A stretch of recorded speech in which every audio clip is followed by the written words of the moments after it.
스카이어 서프 타임즈 2023년 10월 10일자를 진행하도록 하겠습니다.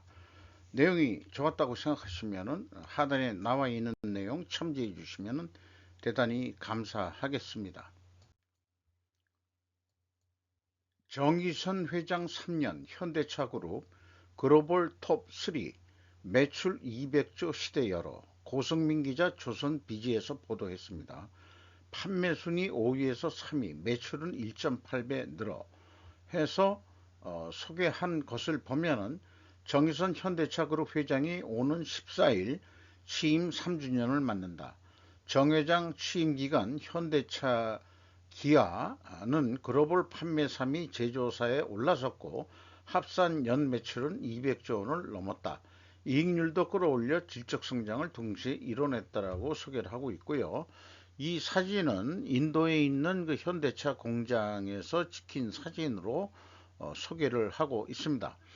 3분기 아직 그 금액상의 그 잠정 실적 공시는 없지만은 판매 대수로 공시를 했어요. 올해 3분기 누적으로 312만 7천 대를 판매를 했습니다.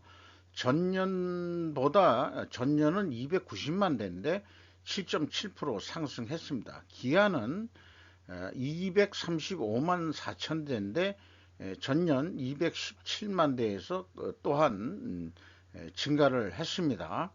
금액상으로 나와서 영업이익이 또 얼마나 증가했는지 곧 잠정 실적이 금액상으로도 공시될 것으로 알고 있습니다. 근데 LG전자가 영업 잠정 실적을 일찍이 그 공시를 했습니다. LG전자 3분기 사업 날았다. 제가 물음표를 붙였어요. 영업이익 전년 대비 33% 증가. 이렇게 했는데 이것은 3분기만 비교를 한 그 결과의 제목입니다. 최이지 기자 조선비지에서 했는데 영업이익 9,967억 원이다 이렇게 소개하고 매출은 20조 7,139억 원, 전년 대비 2.18% 감소했다. 이렇게 얘기를 하고 있어요. 차 전장과 가전 B2B 사업 호조, 미래 성장 동력인 전장 자동차 전자장비 사업이 고성장을 유지하고 주력 사업인 가전에서 기업 간 거래 비중이 늘어난 덕분이다. 이렇게 이제 그 소개를 했는데 이게 그냥 3분기 대 3분기의 비교인데 그렇게만 얘기할 게 아니고 3분기 누적 실적으로도 좀 비교해 봐야 되지 않겠냐. 저는 그 분기보다도 항상 누적이 더 중요하다고 생각을 합니다. 3분기 누적 매출액은 61조 1282억 원으로서 전년보다 0.8% 감소했어요. 그리고 그 매출원가 더하기 판관비 요거는 이제 공시가 안 되는 건데 이제 영업이익은 공시를 하기 때문에 제가 산출한 건데 0.4% 감소했습니다. 영업이익은 7.1% 하락했어요. 누적적인 게 의미가 있는 거지 분기 대비가 뭔 의미가 있는 건지 솔직히 저는 잘 모르겠습니다. 이렇게 해가지고 이런 뉴스들이 그 뜨면은 사람들이 그것만 보고서 LG전자가 뭐 매우 그뭐 사업이 날랐다 이렇게까지 표현을 해야 되냐. 지금 한국 경제가 슬슬 이제 하강 국면이고 저성장 구조로 가고 있는 거 뻔한 거 알고 있는데 이렇게 얘기해서는 좀 곤란하지 않겠냐 하는 생각이 들어가요. 그런 거고 10월 9일 날 한글날에 대해서 제가 그래도 뭔가 역사 기록은 남겨놓고 싶어가지고 좀 검색을 했는데 민영빈 기자 조선비지에서 한 총리 577돌 한글날 맞아 한글 AI 시대 이끌 세계인의 언어 될 것이라는 제목으로 보도를 했습니다. 한글 디지털 시대 가장 적합한 문자 평가, AI 산업 선도 위한 한국어 자원 확대, 어문규범 체계 정비, 세종학당 350개소 확대, 한글 문화 산업화 정보화도 박차 이런 소제목으로 또 소개를 했습니다. 한글날 경축식이 조금 축소된 기분이 있는데 이게 세종시에서 좀 뭐 했다는 얘기예요. 그리고 유럽 순방 중에서 이상민 행정안전부 장관이 대독을 했다, 이런 얘기도 있고, 일반 언론 매체들도 헤드라인에 한글날에 대한 것들은 취급을 하질 않았습니다. 그럼 국경일이라는 의미가 뭐가 있는지 잘 모르겠습니다만은 그 대독한 그 한글날 기념사 축사에서 백성을 위해 문자를 만든 군주는 역사상 세계 어디에도 없다며 한글에 대한 자긍심을 다시 한번 가슴에 새기는 시간이 되기를 바란다고 했다고 소개를 하고 있습니다. 그래서 10월 9일 또 그 10월 9일이 또 그 이 한글날이고 10월 3일이 개천절이었죠. 그게 또 뭐 무관하진 않다고 저는 봐요. 그런데 그 한글에는 저는 천지인 사상이 배어 들어가 있다고 저는 그렇게 작년에 한번 분석을 해봤습니다. 이 동그라미 네모인이 그 상형적으로 하늘은 둥글다, 그 다음에 땅은 네모지다, 사람은 세모다, 이렇게 했는데 여기에서 가나다라 마바사 그 다음에 아야오요 오요 우유 이까지 다 여기에서 그 창조해낸 거다, 이렇게 봅니다. 어, 이 아라는 것은 이 받침을 만들 때, 모음을 만들 때 이게 또 핵심적인 거고, 자음 쪽에서도 쓰지만은 사실은 그냥 아죠. 아인데 그 상징적으로 초성, 중성, 종성을 표현하다 보니까 동그라미로 표현을 하죠.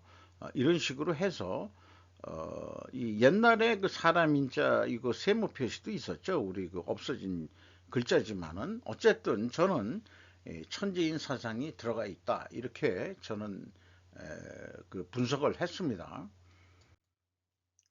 미국의 겨울은 얼마나 춥고 눈이 올까요? 시베리아의 10월 눈이 답을 유지할 수 있는 이유에서 도일 라이스 USA 투데이에서 보도를 했습니다.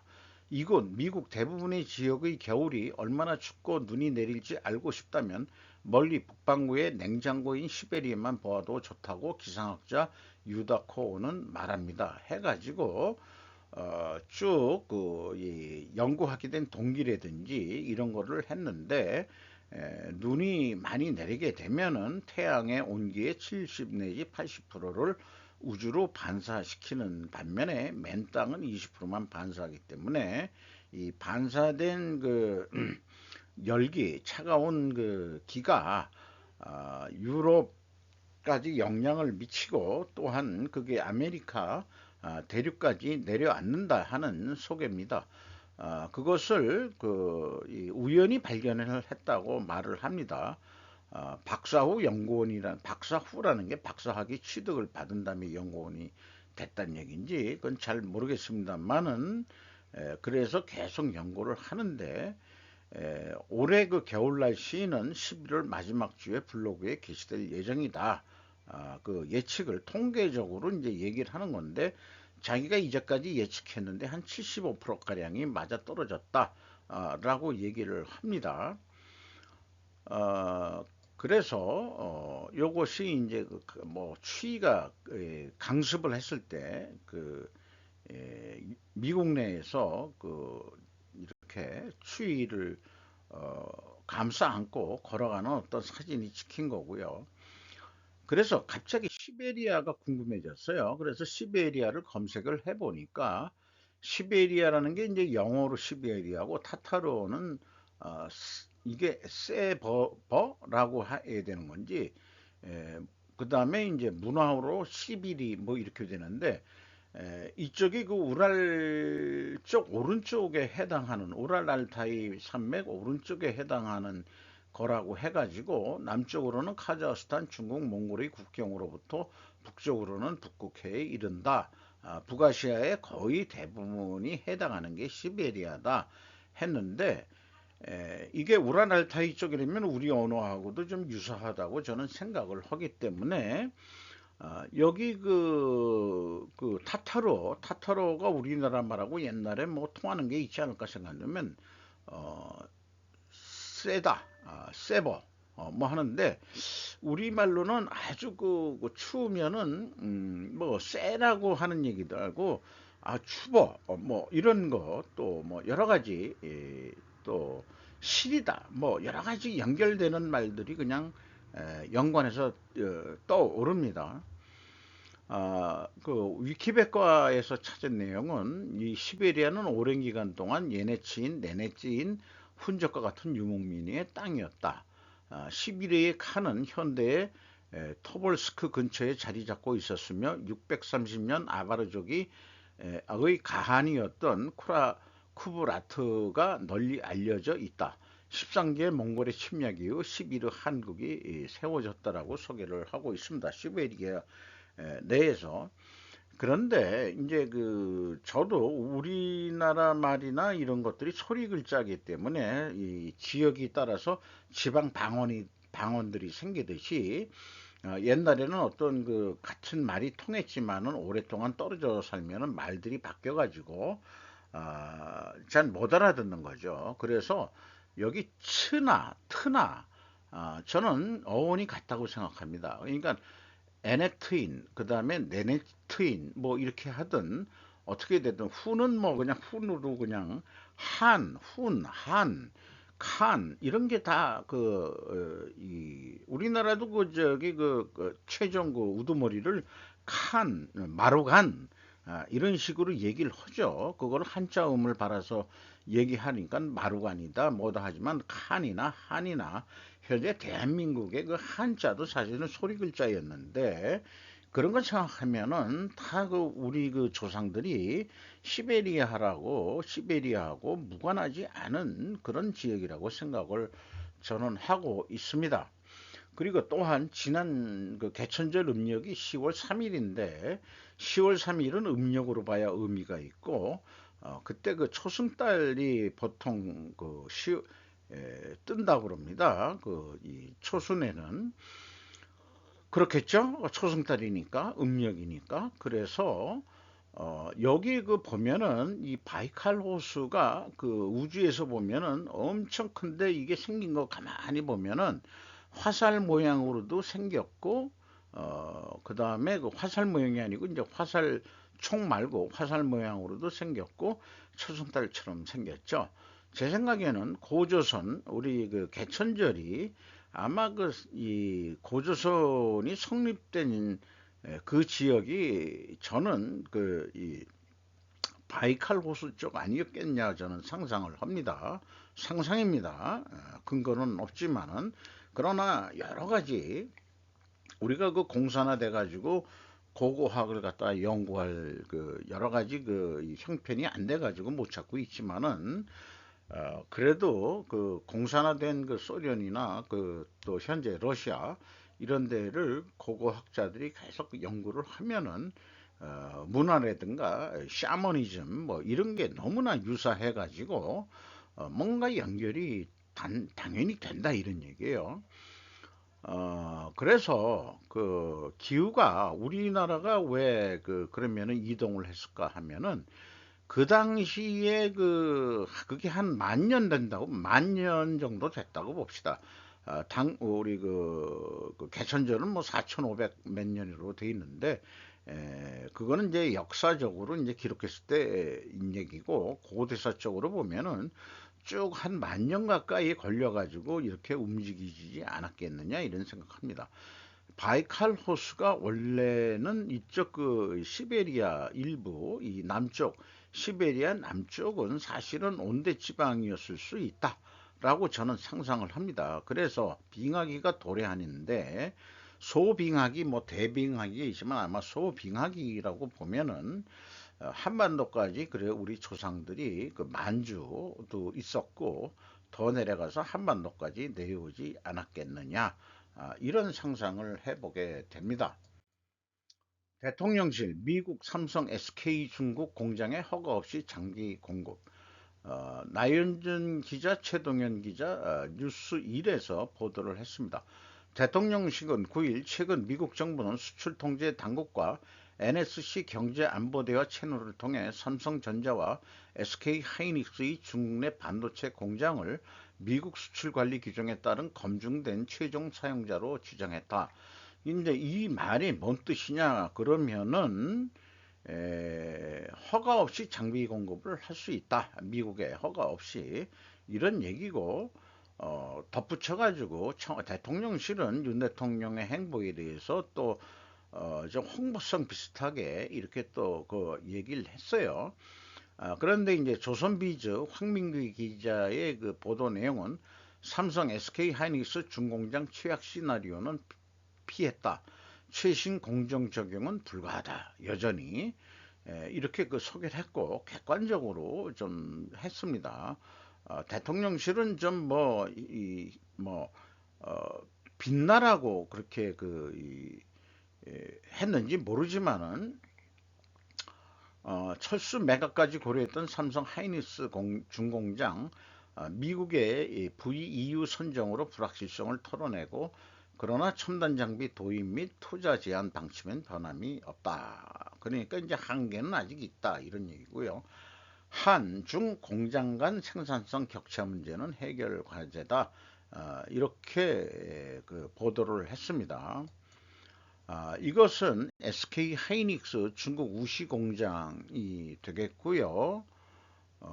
이것은 그 삼성전자 중국 시안 반도체 공장이 되겠습니다. 그런데 외국에서는 이걸 또 어떻게 뉴스 보도를 했냐 그러면은 한국 기업, 중국의 미국산 칩 기업 공급 무기한 포기라고 번역이 돼서 나왔습니다. 그런데 그게 이제 원어 그러니까 이제 앞에 뉴스하고 뭐가 좀 우리가 그 고정관념인 언어가 좀 매치가 안 돼가지고 원어를 보면은 인디피니트 그 웨이버 언이라고 돼 있어요. 이것을 그 폭이라고도 번역이 되지만 사실 면제라는 거로도 그 번역이 될 수 있다. 그래서 사실은 면제가 됐다.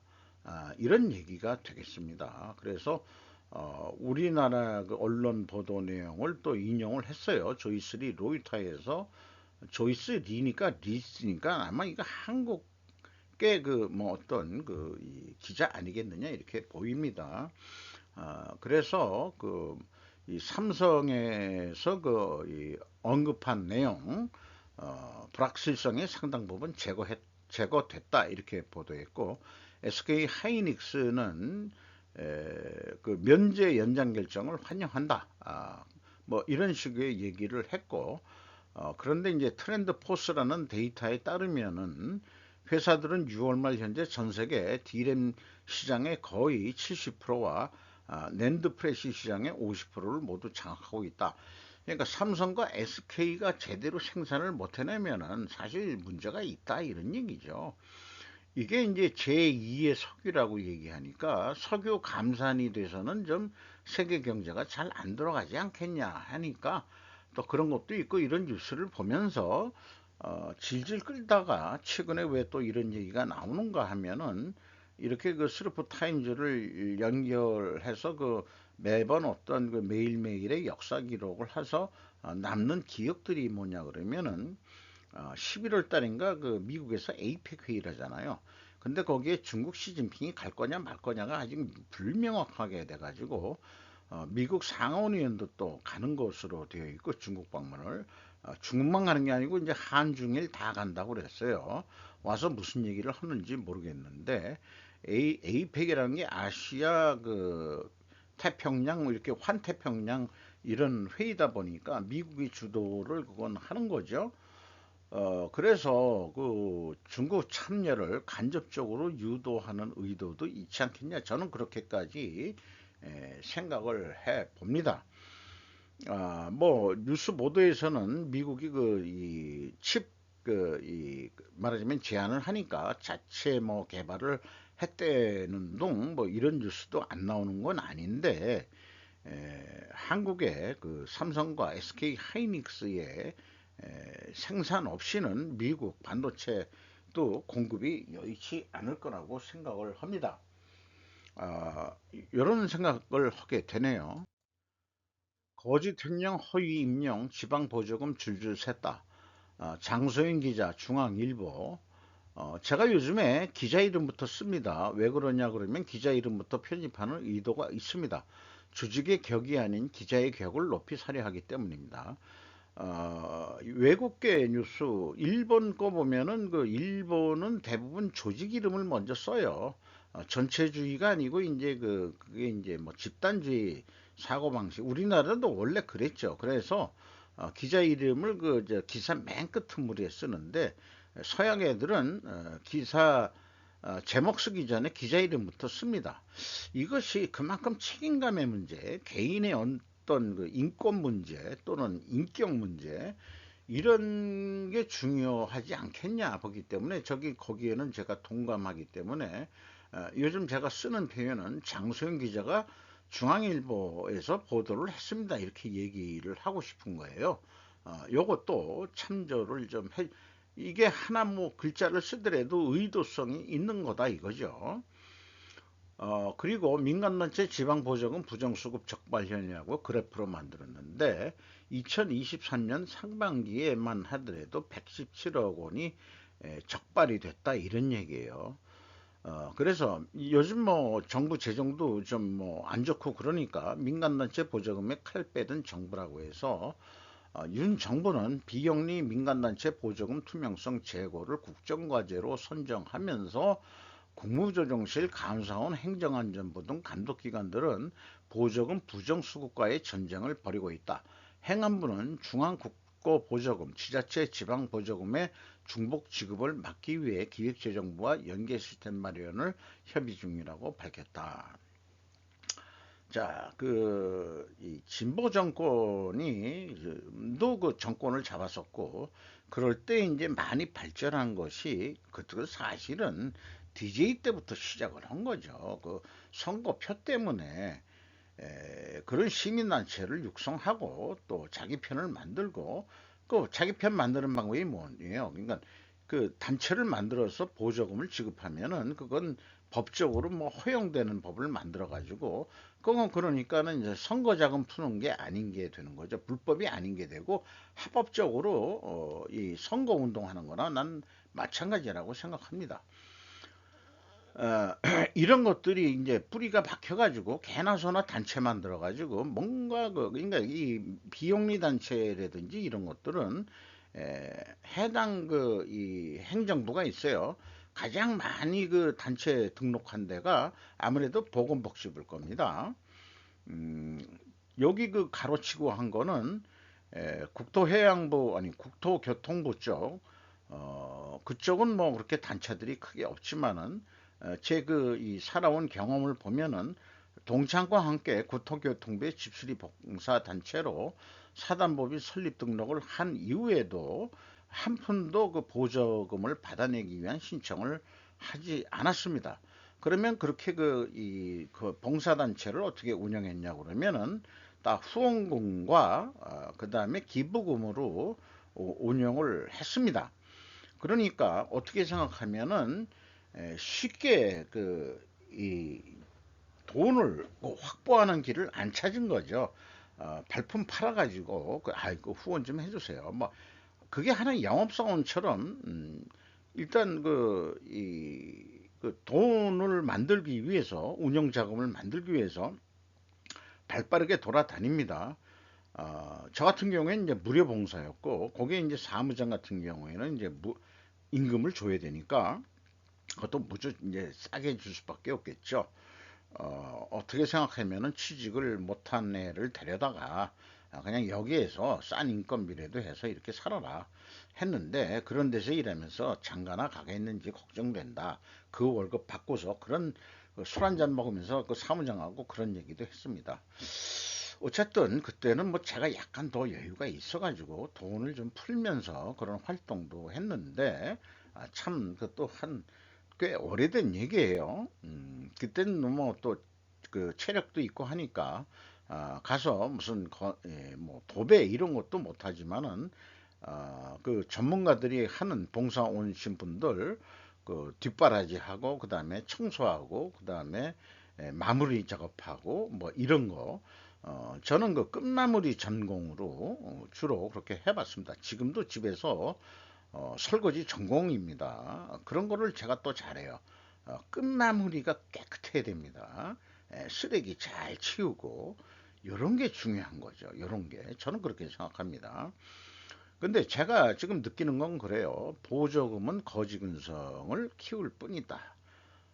지금 그 진보 세력들이 만들어가지고 환경단체라든지 시민단체라든지 또 윤미향이라는 사람, 뭐 위안부 파리 뭐 이런 걸 다 들어보면은 저는 그 개새끼들이다 이렇게 얘기를 하고 싶어요. 개새끼들이다 이렇게 얘기하고 싶어요.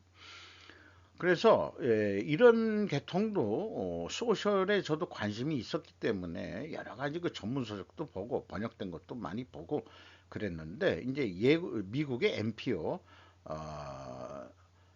논프로피트 그 오르가니제이션이니까 비영리 단체들 모두 후원금과 기금분 정도로 운영을 하지 정부한테 주정부한테 돈 주세요 해서 구걸은 안 한다 이거예요. 구걸은 그게 이제 미국식 그 이 자부심이 있는 거고 또 그만큼 또 사회 분위기가 있는 사람들은 기부할 수 있는 그런 그 문화가 있고 하다 보니까 그런데 우리나라는 다들 먹고 살기가 힘든지 어떻게 해서든지 그게 힘드니까 쉽게 그 돈을 마련해 가지고 쉽게 마련하니까는 그거를 갖다가 개인 자금으로 착복을 하고 이런 거가 대부분 아니었겠느냐. 그래서 이제 문제가 되는 거 아닌가.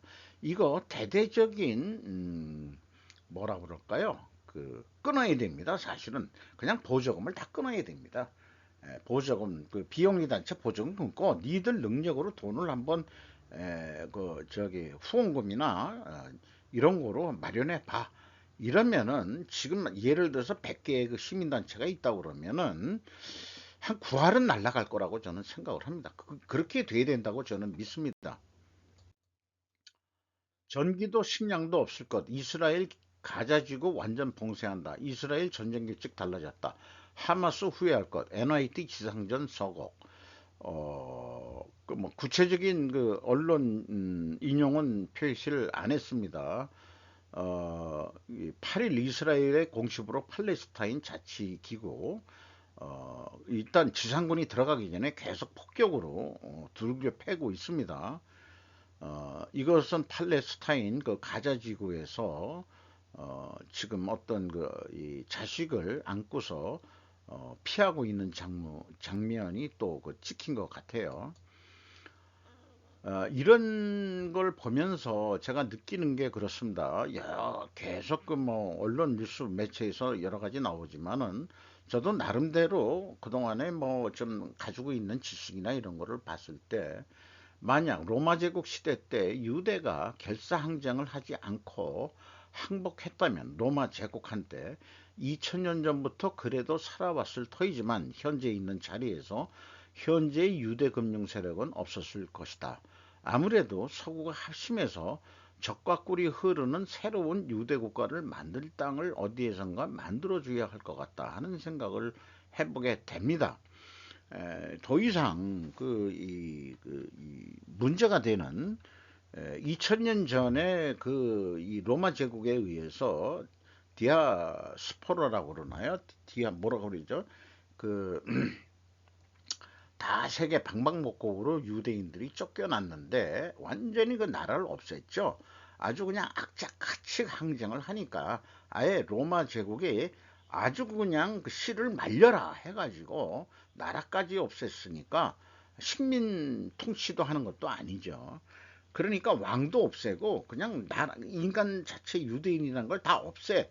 이런 식으로 이제 이 로마 제국이 거기를 점령을 그렇게 해서 그 처음에는 그랬죠. 그 식민지식으로 그 로마 총독이 오고 그 뭐 그런 게 많죠. 그 예수 그 탄생 때 뭐 이런 거 보면은 그런 식으로 이제 어느 역사보다도 우리가 일반 상식으로 많이 알고 있는 건데 2000년 동안 떠돌다가 어느 날 갑자기 2차 대전 후에 갑자기 그 흐름이 2000년이면은 너무 오랜 시간 아니에요. 그 팔레스타인이 자기네들이 거기에 자기네 땅인 줄 알고 있는데 강제적으로 밀려가지고 조그만 가자지구라는데 밀려서 몰려서 살고 있다는 얘기 아니에요. 그리고 또 이 가자지구 말고 서안지구라는 데가 있잖아요. 거기는 또 강제적으로 침략이 아니고 땅을 넓혀가지고 그 정착촌 만들고 이런 거로 했죠. 에, 그래서 꿈 같은 얘기지만은 그 적과 꿀이 흐르는 땅이라는 용어를 만주를 적과 꿀이 흐르는 땅이라는 거를 제가 얘기한 게 아니고 일본 이 대동아 번영 시절 때 대동아 번영에서 그런 얘기를 하면서 우리나라 국민들한테도 만주가 먹고 살기 좋으니까 거기에 가서 살아라. 그게 식민정책이거든요. 그래서 일본인들도 많이 갔고 만주에 우리나라 사람들도 이게 황국 식민이 됐으니까 내선 일체가 됐으니까 일본 국민으로서 또 그 만주로 또 이주를 했고 그 전에 간 사람은 물론 독립정신이고 그 일본을 피해서 한 거지만은 그 후에 만주에 간 사람들은 적과 후 꿀이 흐르는 일본의 정책에 의해서 갔다 이 말이에요. 그게 이제 저 개인적인 집안하고도 무관하지 않습니다. 저희 부친도 그래서 그 부친도 거기에 홀라당 넘어가 가지고 만주로 간 것 같아요. 거기에서 그 결혼도 하고 또 우리나라 사람이지 우리 저 외가 쪽이지만은 그래서 중국의 그 벽촌에 있는 그 사투리 쓰는 무식한 일본 국민도 만주까지 갔고 우리나라도 갔고 뭐 이렇게 됐던 게 만주 지역입니다. 거기다가 유대 나라 이스라엘을 만들면 어떨까 그런 생각을 좀 길게 제가 했습니다. 원래가 유목민이었으나 농경화된 곳이 현재 이스라엘 땅이었으니까 원래 그 유대 민족은 떠돌아다니던 민족이었죠. 유목민족이니까. 그 역사를 보면은 또 로마한테 당하기 전에도 이집트에서 400년간 포로 생활을 했었고 그것만이 아니고 페르시아 제국한테도 끌려가 바벨론 유수라고도 또 돼 있죠. 참 그 유대인의 그 역사라는 건 그리고도 나라가 안 없어지고 아니 그 종교 때문에 그 생존한 것 같아요. 종교 때문에 그게 다 따져보면 구약 가지고 따진다면 그 5천 년 이상을 그렇게 생존을 해온 것 같습니다. 그래서 야 유목민이니까 이제는 그 좋아. 너희들 아무래도 옛날에 에덴 동산이라는 게 중앙아시아 같은데 중앙아시아를 넘어서 옛날엔 서쪽으로 왔지 이번엔 동쪽으로 가봐. 동쪽으로 가서 만나고 먹고 적과 꿀이 흐르는 땅이 어디냐면 만주 아니 가서 이런 얘기를 꼬셔가지고 또는 연해주나 뭐 이런 쪽으로 좀 꼬셔서 좀 편하게 살아라. 그리고 자본도 좀 가지고 와. 어, 우리나라가 이제 통일이 글쎄 통일이 됐으면 좋겠는데 이게 뭐 하나의 역사 소설을 제가 썼습니다. 이스라엘의 정당방위 권리 추정과 국선장의 원주민 땅 침공 비유 빌리 버지스 뮤직 피즈라는 데서 좀 다른 의견을 얘기하는 거죠. 지금 서구의 논리로 얘기할 건 아니지 않느냐. 왜 이 가자지구의 이 하마스가 왜 그런 짓을 했는지 이거에 대한 약간 옹호적인 그런 일수가 되겠습니다. 빌리 버지스라고 보도를 했는데요. 뭐 굵은 글씨만 한번 읽어보겠습니다. 베냐민 네타야후 이스라엘 총리가 가자지구에 대한 전기, 식량, 물, 연료의 공급을 중단하는 완전한 포위를 진행한다. 이스라엘이 점령을 하면서 2000년 동안 살해해왔던 팔레스타인들을 가자지구로 그 일부 지역을 할애해 가지고 밀어내서 거기서만 살아라. 나머지는 우리가 이제 다시 2000년 만에 주인이 돌아온 거야. 이런 식으로 해서 쭉 이 문제가 돼 왔던 거죠. 그래서 이 지금 영국 래퍼 로우키 이런 사람이 그 의견을 낸 거를 소개를 하고 있는 건데, 먼저 이스라엘이 식민 지배국임을 주장하면서 대영 제국의 호주 원주민의 땅 침공을 비유했다. 이런 얘기지 똑같은 얘기 아니냐. 그런 얘기죠. 그렇게 해가지고 쭉 얘기를 나름대로들 풀었습니다. 어, 그리고 그 식민 정책에 의해서 서한지구에도 440가의 이스라엘 식민지를 지금 하고 있으면서 기존의 터전을 받고 있는 팔레스타인들, 무슬림들을 밀어내고 있는 거가 계속 진행된 거 아니냐. 그러니까 식민 지배를 하더라도 보통 전기, 식량, 또 물, 연료 이런 인프라 시설들을 완전히 끊지는 않겠죠. 또 이 식민 지배를 해야 되니까. 근데 거기에서 이제 독립의 저항 세력들이 어디에서 도움을 받았는지 주로 이란이라고 지금 얘기를 하고 있습니다만은, 준비했다가 이번 공격을 한 건데, 그걸 비유로 한번 해보면은 일제 합방 시대 때 3일 만세 운동이란 비폭력 시위 수준밖에는 우리는 못했죠. 지금처럼이라든가 뭐 우리나라 국민이 무슨 반란군으로서 이 무기를 있어봐야 뭐 곡괭이 정도 가지고는 뭐 당연히 그 동학난도 일으켰습니다만은 당연히 몰살 당하게 되는 거죠. 그러니까 평화 시위를 했다. 뭐 이렇게 해서 3.1 운동을 또 역사적으로 기리고 있지만은, 그때 일본이 뭐 탄압한 것도 물론 있어요. 유관순 여사라든지 그다음에 뭐 억울한 죽음 당한 사람도 있는데, 일본이 생각할 때는 그랬겠죠. 야, 얘네들을 힘으로 누르면은 얘네들 안 될 것 같다. 그러니까 유화책을 써가지고 한국 식민 전책을 하고, 그다음에 또 강하게 강압 정책도 썼던 그 총독도 있다고 그러고, 뭐 하지만은 안중근 의사가 암살한 이또 히로부미 자체도 강압 통치가 아닌 유화책으로 한국을 해야 된다. 이렇게 얘기를 했던 사람이라고도 얘기를 해요. 어쨌든 3.1운동 후에는 국내에서는 일제의 식민지배에 순응했습니다. 왜냐? 교육기회도 똑같이 줬죠. 신분제도 없어졌죠. 천민철신도 공부 잘해가지고 시험 잘 보면은 판사가 될 수 있게 만들어줬죠. 그러니까 일본 일제시대에 순응해가지고 살고 딱 그렇게 했던 거 아니냐. 그걸 모두 친일파로 지금 얘기하는 좌파 정권 새끼들이 잘못된 거지. 그때는 그렇게 생존할 수밖에 없었다라고 인정을 해야 되는 거 아니냐는 얘기예요. 그런데 이제 종교가 이쪽 이스라엘하고 팔레스타인은 종교가 틀리다 보니까 그게 확실히 구분이 되거든요. 그러니까 팔레스타인에 대한 이스라엘의 지배를 식민으로 비유하는 것은 타당할까? 이런 의문을 던져보고, 사실은 그게 잘 화합이 안 되는 이유는 핵심적으로 종교가 다르니까. 팔레스타인들은 무슬림이고, 유대는 그 유대교니까 이스라엘은, 이게 지금 결국은 종교로도 궁극적으로 종교로 갈린다 이 말이에요. 이게 이제 문제인 것 같습니다. 그럼 뭐 이런 그 역사적인 한 2000년 이상 된 그 역사를 알아야만 서로 이해를 할 수 있고 뭐 그런 거 아니겠느냐.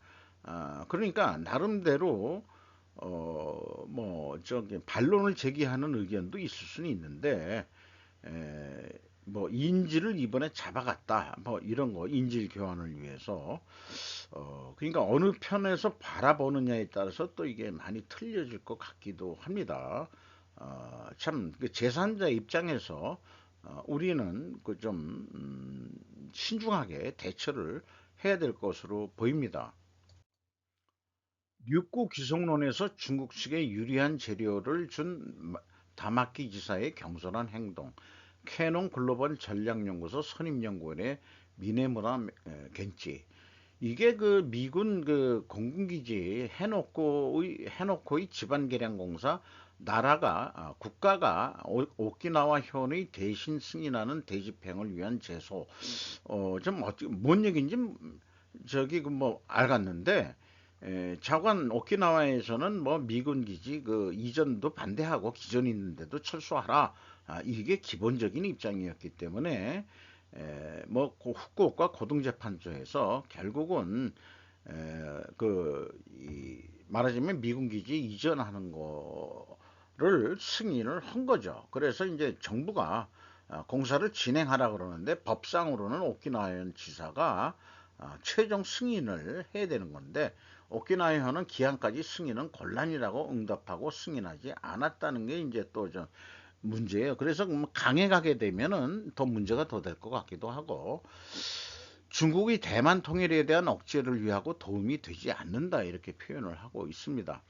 그런데 육구 무덤을 찾은 사진이 찍힌 육구 규성론에서 중국 측에 유리한 재료를 준 다마키 지사라고 했는데, 옛날에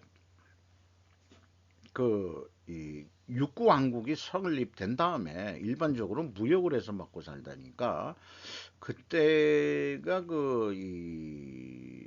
언젠지는 잘 모르겠습니다만 중국 아마 송나라 시절 때로 저는 유추가 되는데, 거기 가서 그 사절로 갔다가 못 돌아오고 죽은 사람도 있고, 좀 멀긴 멀죠. 제주도 오는 것보다도 더 멀고, 또 풍랑도 만날 수 있고 뭐 등등 해가지고, 거기에 이 육구인의 중국 내 무덤에 찾아서 참배하는 그런 사진, 이런 것들을 중국 측에 줬다는 거예요, 이 사람이. 담마카 지사가 방중시 센가쿠 문제에 대해서는 건드리지 말고 우호이다라는 무책임한 발언도 했다. 그리고 시진핑 자체도 육구 발언을 했다는 것도 신호라는 것이고, 그 감도가 나쁨에도 진리입니다. 지금까지 육구 문제가 중국 공산당으로 어떻게 다루고 있었는지에 대해서 공부하지 않죠. 일본은 베이징 특파원 등도 그렇지만 그 근처에 반응하지도 않았다. 게다가 인민일보의 일면에 나오고 있음에도 불구하고 그것을 아무것도 거론하지 않은 것은 문제라고 생각합니다. 음, 그런데 저도 뭐 이렇게 유튜브나 뭐 여러 가지 이런 걸 봤을 때,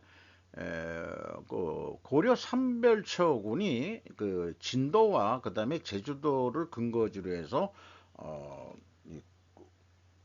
몽골군한테 대항을 해서 했지만, 최종적으로 멸망을 했다고는 하지만 다 진압이 됐다고 하지만은 일부 생존한 사람들이 살기 위해서 도망간 곳이 배를 타고 진도에서 제주도 왔다 갔다 하고 하면 다 항해수로는 있었을 거 아니에요. 그러니까 저기 도망간 데가 오키나와다 하는 설도 있습니다. 미확인된 야사지만요. 그러니까 우리하고도 무관하진 않다, 그런 생각입니다. 쉬어가는 페이지요. 어른 동화 같은 아련한 10대 때의 아련한 이 성에 눈 떠갈 수 있는 나이 12살 때, 12살이면 5학년 6학년 정도 되는데 참 재밌었어요. 언제 한번 본 것 같은데, 기록에 좀 남기고 싶습니다. 개 같은 내 인생. 1985년작인데 유럽 영화 같은데, 이게 계집애인데 사내처럼 축구도 잘하고 그러네요. 얘가 엄마가 이 폐결이 걸려서 삼촌집에 와가지고 그 동네에서 이제 학교 다니고 이렇게 이제 해야 되는데, 이놈이 12살 가까이 돼가는데도 뭔가 몰라요. 눈도 뜰만한데 여자에 대해서. 그리고 둘이 친해져 가지고 좀 얘가 관심이 있는데 이놈이 못 알아채는 것 같아요. 12살 이 남자 주인공 애가 임금아보다 여자애들이 남자애보다 먼저 조숙하다는 게 맞는 것 같다. 옛날 살아온 거 보면은 우리 때 12살이면 계집애들이 가슴 젖꼭지가 이렇게 가슴이 커지는 게 아니지만 요즘 애들은 조숙해가지고 오리 광년이면은 벌써 그 이 신체가 좀 달라지는 것 같더라고요. 그렇게 또 세상이 변한 것 같고 요게 이제 그 뭐 이런 남녀를 못 느끼는 그런 상황의 어떤 에, 그 사진 같아요. 그렇습니다. 이게 그래서 이제 축구하면서 이제 뭐 하는데 샤가가 자신의 가슴이 커졌다고 고민하는데 얘는 뭐 그러냐 그래서 이제 그 가슴을 그 천으로 그렇게 그 묶는 그런 거 하면 되지 않니 뭐 이런 식으로 이제 영화가 전개가 돼요. 그래서 이 해설자가 여기 그 비디오 삼촌의 비디오 테이프라는 설명이니 임금만은 몰라도 너무 모른다. 12살이면 알만도 한데 이놈은 왜 그럴까? 뭐 그런 걸 얘기를 하면서 그리고 또 여자의 자체가 그 남자하고들 같이 노냐고 어, 이 권투도 하고 뭐 이런 영화였습니다. 음, 재밌게 봤어요. 문정부 부동산 통계 왜곡 여파 24개 아파트 단지 1만 4천 가구 이성훈 정순우 기자 조선일보 문정부 집값 조작 후폭풍 재건축 추가 분담금 1조 날벼락 해가지고 문재인 정부 통계 조작으로 분담금 늘어난 주요 서울 재건축 단지 뭐 해서 바라바라 뭐 여러 가지 얘기를 했어요. 그리고 조작된 통계 수치를 시급히 바로잡을 수 있는 방안을 범정부 차원에서 찾아야 한다고 말했다. 국민의힘 유공준 의원인데 이 사람이 또 통계청장 출신이라서 뭘 좀 알긴 아는 것 같아요. 그래서 핵심적으로 저도 궁금한 게 재건축 분담금 산출 공시까지 소개를 했는데 여기에 공시가가 나옵니다. 분담금이라는 것은 재건축 종료 때 공시가, 최종 공시가 빼기 재건축 시점, 그게 재건축이 2년 전에 공시가를 빼요. 거기다가 개발 비용, 공사비, 설계비 등 빼고 또 정상적 가격 상승분 요것도 뺍니다. 또는 정기예금 이자 요걸 빼가지고 금액 구간계걸 차액이 3천만 원 이상이면은 개발이익금을 세금을 걷겠다라고 해서 2000 어디야 16년 뭐 새로 생겼대나 어쨌대나 그런데 이거가 정권이 바뀌었다고 이게 문정부 부동산 통계 왜곡 다른 거 통계 왜곡한 거 있는 건 맞아요. 하지만은 나는 가만히 생각해 보니까 그거 아닌 것 같은데 하는 생각이 들어가요. 자, 근본 원인은 분명 공시가 제도일 때문일 것이다. 아파트도 기업처럼 감가상각을 적용해야 되지 않느냐라고 몇 번 제가 얘기를 했어요. 그리고 시세 자체가 감가상각을 한 수준이 되는 돼야 투기 자체가 잡히지 않겠냐. 그런 생각이고 그래서 시세에 가까운 공시가가 되어야 한다. 예를 들어서 공시가가 1억이라면은 시세는 예를 들어서 3억인데 공시가에 의해서 재산세가 부과되죠. 그 차이가 너무 커요 우리나라가. 막 그냥 또 어, 시세가 높은 데는 엄청 높고 또 낮은 데는 낮고 지방은 또 개차반이고 그게 이 지방 공시지가가 서울하고 똑같이 한다 그러면 지방에서는 아마 반란이 일어날 거고 그렇게 어려운 건데 서울 같은 경우에 공시가 뭔 중요하냐 시가로 그냥 시가 차익에 의해서 그냥 세금 때리면은 아 뜨거라 하고서 가격을 내리겠지. 이런 생각도 하게 됩니다. 그래서 시세가 높더라도 문재인 정부는 제가 좀 우호적으로 생각해서 공시가를 감가상각을 한 모양이다. 이렇게 이제 좀 유머스럽게 좀 얘기하자 이게 유머스럽게 그걸 집값 조작이라고 꼭 불러야 하냐? 근데 정권 바뀌었다고 이 조선일보 그러니까 그 옛 사람들이 어떤 경우에 얘기할 때 조선일보라고도 얘기를 했죠. 이런 거 좀 생각해 봐야 됩니다. 물론 잘한 정책도 있고 못한 정책도 있고 통계 조작도 있었던 거 인정되는 부분이 많지만은 모든 거를 이 문재인 아저씨가 다 잘못한 거다라고 그렇게 몰매 그 일을 에, 두들기듯이 하는 이 언론의 자세가 과연 발합한 건지 저 같은 생각을 하는 사람이 없을까요? 지금도 서울의 그 재산세 내는 것은요, 공시지가 하지 말고 시세를 조사해서 시세에 따라서 재산세 부과하면은 다 집 팔고 그 정부 욕하면서 그리고 언젠간 잡히겠죠. 우리나라 부동산 가격 저는 내려야 된다라고 주장하는 사람 중에 한 사람이니까 그래야 후대들이 가능성을 믿고 무슨 아파트 가격 20 몇 평이 무슨 수십억씩이나 하고 자빠졌냐 이게 나라가. 그러니까 젊은 애들이 1년에 모아야 얼마를 먹겠어요. 이게 말이 안 되는 거예요. 평생을 집을 살 수가 없어요. 그러니까 집을 살려면 결국 대출을 받아야 되고 또 이자 놀이 해먹고 은행놈들은 이게 무슨 나라냐 이게 나라냐 이때 이럴 때 이게 나라냐 이때 써먹어야 되는 얘기 아니냐 이런 얘기예요. 근데 너는 문 정권 때도 똑같은 얘기 들어야 되고 현 정권도 똑같은 얘기 들어. 이게 나라냐는 얘기는 야당의 전무후무리가 아니고 국민들이 니들한테 하는 여야 놈들한테 다 하는 얘기다. 저는 그렇게 얘기를 하고 싶어요. 이번에 그 트럼프의 그 GAAP 때문에 좀 그 스탠드업 개그를 좀 해야 되겠어요, 저도. 하나, 미 무역 박람회에서 지상무기 체제 공개. 지난 얘기인데 10월 9일자 그 벤해진 코리아 헤럴드인데 지난 24일 미국 워싱턴에서 열린 미군 육군협회 전시회에서 K9 썬더와 탄약 자동 보급 차량, 모듈러 충전 시스템, 아리온 SMET 등 지상 발사 핵심 무기 체제를 전시하고 있다라고 또 늦게나마 했습니다. 왜 보도가 늦었는지 모르겠네. 하나는 성명에서 우리의 목표는 미군의 자주포 개량 사업에 참여해 북미 지역 방위 공급망으로 진출하는 것이라고 밝혔다. 미군의 자주포 개량 사업에 우리도 좀 끼자. 뭐 이런 얘기 같아요. 그렇죠. 미국 무기 만들 때도 우리도 좀 껴주라.